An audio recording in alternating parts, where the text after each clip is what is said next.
एक दफा का जिक्र है कि एक सेहरा के पास एक गांव में एक बूढ़ा आदमी अपने 3 बेटों के साथ रहता था। इसके पास 17 ऊंट थे। वो ऊंट इसकी आमदनी का बुनियादी जरिया थे, क्योंकि वो ऊंटों को किराए पर देता था। एक दिन वो बूढ़ा मर गया। इसने अपने तीनों बेटों के लिए एक वसीयत छोड़ी थी। तीनों बेटों ने बाप की वसीयत पढ़ी। इसमें लिखा था कि बूढ़े की तमाम जायदाद को किस तरीके से और कैसे इसके तीनों बेटों में तकसीम किया जाएगा। इसने 17 ऊँटों को 3 हिस्सों में तकसीम किया था। लड़के हैरान थे कि 17 ऊँट हैं और हम तीनों में किस तरीके से बराबर बराबर तकसीम हो सकते हैं। वसीयत के मुताबिक बूढ़े आदमी ने कहा था कि बड़ा बेटा 17 में से आधे ऊँटों का मालिक होगा, दरमियान वाले को 1/3 ऊँट का हिस्सा मिलेगा, जबकि जो सबसे छोटा है उसका 1 हिस्सा इसे मिलेगा। तीनों बेटों ने बार बार वसीयत को पढ़ा, लेकिन उन्हें समझ में नहीं आ रहा था कि बाप की वसीयत के मुताबिक ऊँटों की तकसीम किस तरह की जाए। इसी कश्मकश में उन्होंने कई दिन गुजार दिए कि ऊँटों को तकसीम कैसे करना है, मगर उन्हें इसका कोई भी सिरा ना मिल सका। आखिरकार उन्होंने गांव के एक अक्लमंद आदमी को अपना मसला सुनाया और फौरी तौर पर इसका हल ढूंढने को कहा। बूढ़े आदमी ने तीनों बेटों को 17 ऊँट अपने पास लाने को कहा।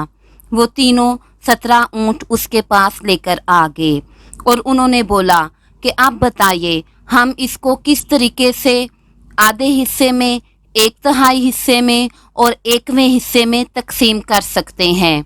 बूढ़ा आदमी मुस्कुराया और बोला, ये तुम्हारे पास 17 ऊँट है, इस वजह से तुम्हें समझ नहीं आ रही कि किस तरीके से इनको तकसीम करना है।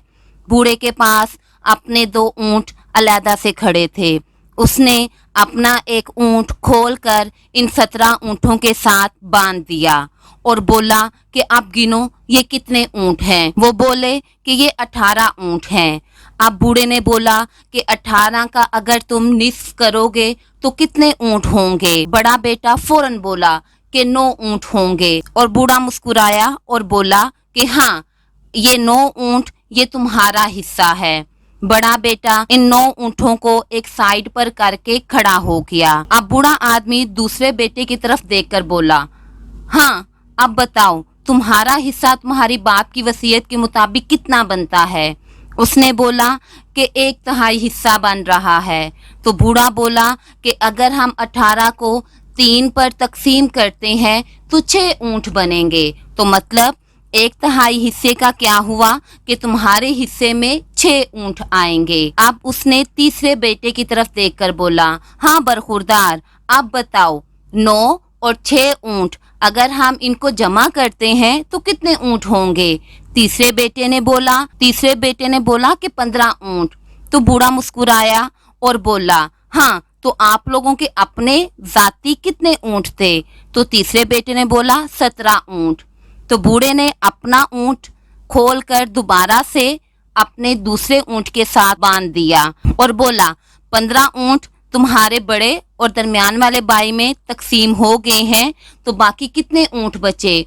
उसने बोला 17 में से 15 अगर ऊँट तकसीम हो चुके हैं तो मेरे हिस्से में 2 ऊँट आए हैं। तो बूढ़ा मुस्कुराया और बोला, हाँ बिल्कुल, तुम्हारा जो 1वां हिस्सा बन रहा है वो 2 ऊँट हैं। इस तरीके से बूढ़े ने निहायत अक्लमंदी के साथ इन तीनों भाइयों को अपने बूढ़े बाप की वसीयत के बारे में बताया। तीनों भाई अपना हिस्सा पाकर बहुत खुश हुए और अपने अपने हिस्से के ऊँट लेकर अपने घर की तरफ खुशी खुशी चल दिए।